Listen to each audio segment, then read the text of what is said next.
sida ugeed waxaan leenahay haweeneyda muslimka guriga kan si uu u dhisnaan karo wuxuu u baahan yahay gurigeenu inuu u ekaado gurigii jannada ka jiray guriga jannada ka jira haweenta joogta haddii la yidhi waa curban atraaba tani inta ay matali karto waa inay matashaa wax ceeba markaa ma aha marnaba waxa ilaahay xuralcaynta ku sifeeyey inay gabadha muslimadii ku sifowdo ceeb maaha ma aha ceeb markaanu leenahay waxaan u jeednaa ma aha wax laga khajilo alxayaa qayb ka midi waa madmuum qayb ka midina waa mamduuc waxa sharcigu baneeyay in laga xishooda waa madmuun baylay kuma jirto maxbuubaadka waxa la jecel yahay kuma jirto bal quraanku markuu tilmaamayay ragga iyo haweenka waxa la yidhi uhilla lakum laylata siyami rafathu ila nisaikum hunna libasun lakum wa antum libasun lahunna wa min aqwali almufassirin fi rafath waxa yidhahdaan hadalka markuu qofku caadigu meel ka hadlayo ka khajilo ama si aanu ku dhiiranin inuu yidhaahdo guriga se waa la isu mar dhigtaaba wax laga khajila ma yaalaan sadaradeed kalimatu rafath ayay culimadu leeyihiin baa loo adeegsaday jimaaca oo muqaddamaadkiisa looga jeedo waxay yidhahdaan gabadh badawiyadoo reer miyiya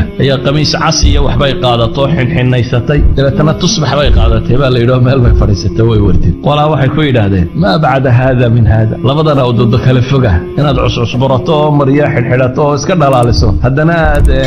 wardi meel la fadhiisataa waa laba kale fog bay ku yidhaahdeen markaasaa waxay tidhi bay yidhaahdeen beyt ay leedahay ilaahay dhan buu igu leeyahay aanan rabin inaad dayaco dheeldheelkiiyo maradhigadka ninkayga xaggiisana qayb buu igu leedahay yana aan la rabin inaan dayaco bay leedahay yani labaduba waa bannaan yihiin si awgeed buu nebigu salawaatullaahi wasalaamu calayh isna wuxuu tilmaamaya xadiidka jaamicu saqiirka ku qoran saxiixa uu albaani ku tilmaamayo alaa ukhbirukum binisaa'ikum min ahli aljanna ma idiin sheegaa buu nebigu yidhi salawaatullaahi wasalaamu calayh haweentiina ahlu jannada ah sifada koowaad uu nebigu siiyey wuxuu ku sheegay alwaluud alca'uud calaa zawjiha التي إذا آذت أو أوذيت جاءت حتى تأخذ بيد زوجها ثم تقول والله لا أذوق غمضا حتى ترضى نبي عليه صلوات الله وسلامه عليه هوانتي نكو أهل الجنة وحويا الودود باطنك هذا جعل كبار كسي فوضى jacaylka kan ahlu jannaha haweenka muslimaadka ee dunida jooga janno galaya sifadii loogu horeysay waxa kamid ah inay noqoto maxay tu jecel ninkeeda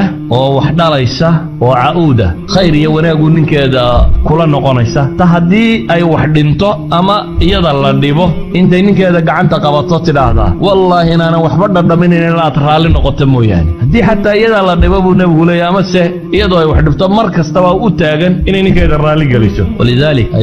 لورا دويل قبل الله يدعى مريكان كلبو قرأ وبحيان ترجمة ديسا الزوجة المستسلمة وحيت المامسة وي قبل قورستي دبتنا مدمر كي شوغان بينك يدي ستيلين واسكا كراتاقا وحي هذا نوع من فيمنست جروبيا دي باب كما يكسو قرطين انك اسكا دعيسو اسكا اللي سوا كاسي markii dambaan waxaan fakiray bay leedo raadiyay maxaan anigu ninkeygi u waayay reerahan jaararkay dadkanina wali xaasaskan isu qabaan dabeetana questionnaire bay qaadato interview bay qaaday interviewgeedii waxa uga soo baxay reer kastoo dhisan inuu yahay reer isu jajaban oo haweentu ay tahay mid ninkeeda jecel oo u jajaban aan waxba ku qabsanin walidaalika baa waxay qortay buug ay yidhahdaan tabcadii koowaad ba 100 kun oo xabaa la qaatay ay u bixisay almara almustaslima istaslimi lizawjik bay buugga fikradiisa dhamaynta ninku waa libaax bay leedahay hadii aad isku soo taagtana wuu ku cuni hadaad u jajabnaatana afkiisaad kala bixi bay leedahay waxa ku jira sida daraadeed jajabni isdhiib bay leedahay wax kasta waa lagu siinayaa hadaad adigu isdhiibto wax kasta waa lagu siinayaa sida daraadeed baa Aisha waxay leedahay nabiga salawaatullaahi wasalaamu calayh ayaa inta weel wax ku cabba nabiga ayaan u dhiibaa bay leedahay dabeetana markaan u dhiiba wuxuu eegtaa nabigu halkii aan waan af ka saaray ki dhareerkeedu ku yaalo ka daba cabaa nabigu salawaatullaahi wasalaamu calayh yani waa guri reer ku wada nool sadaradeed waxay leedahay weelkii aan wax ku cabay markaan nabiga u dhiibo halkii aan afka ka saaray weelka ayuu nabiguna salawaatullaahi wasalaamu calayhi afka ka saaray waxay leedahay araq waa lafta hilibka waliba marka inta badan laga dhameeyo wax yaroon ku sii hadhareen laf baan feentaayo halkaan ka goostay oo intaan feentaan u dhiiba halkii aan ka goosto isna ka sii feentaa bay leedahay nabigu salawaatullaahi wasalaamu calayh yani Aisha dhaqankan waxay u soo guurinaysaa in muslimiinta barto nabi Muhammad salawaatullaahi wasalaamu calayhi sidoo dhaqmay waxay tilmaamaysaa guriga sidoo uga dhaqmayna ahayd weelka haweentiisa wax ku cabtay halkay afka ka saartay inuu afka ka saaray waxay tilmaamaysaa iyadoo xayd leh inuu dhabteeda ku tiirsanayo oo ku jiifsanayay habeenkii picnic baan wada bixi jirnay bay leedahay waa israaci jirnay lin tanazzu waa nabi iyo rasuul waliba goorma jooga dhowriyo konton jira oo dhan anigu oday baan ahayo de dhalinyarada raacda islaamaha anigu ma daba galama waa nabi rasuul rasuulah oo dhowriyo konton jira calayhi salaatu wasalaam oo la socda haweenkiisa tii u da'yaray gabadh dhowriyo 10 jira la socda waa Madiina iyo nabi maxamed salawaatullaahi wasalaamu calayhi oo dhowriyo konton jira ayaa waxay leedahay biknik baanu wada bixi jirnay bale waxaad ka garan kartaa nabigu salawaatullaahi wasalaamu calayhi ma qarsanaynin xataa kalgacalka innaga waxa laga yaabaa ninku nin Soomaaliyeed bal ku dhaga gabadhaada jacayl غير معقول waxaasi wax af la soo mariyo way ka weyn tahay nabi maxamedna inta saxaabadu u yimaadeen bay dhahay ilaahay rasuulkiisiyo dadka yaad u jeceshay caasha buu yiri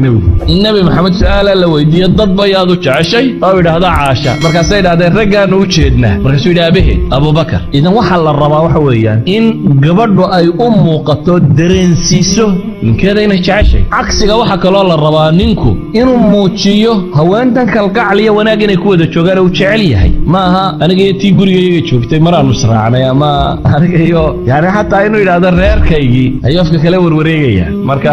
aniga tii guriga joogtay buu leeyahay asalku laakiin waxa weeyaan nabigu salawaatullaahi wasalaamu calayhi intuu guriga soo galo ayuu shaqada guriga wax ka qabanayay oo uu la qabanayay haweentiisa tan bal si uu cawaatifteeda u ilaaliyo haweentiisu jeclaa asxaabteeday jeclayd ayuu nabigu hadiyada u diray Aisha waati xadiiska saxiixa ku tilmaamaysay saxiix muslim ku yaalay marka neef la qalaba nabigu wuxuu yiraahdaa khadiija asxaabteedii hilibka wax uga dir hatay Aisha lahayd waligay gabadh kuma hinaasin haweenta dhimatay oo aanan isa soo gaarin sidaan ugu hinaasay bay leedahay sidoo nabigu jacaylkeeda uu muujisanayay aan uu qarsanaynin inuu jecel yahay ayuu muujisanayay bal asxaabteedii dadkii ay ku xidhnayd inuu jecel yahay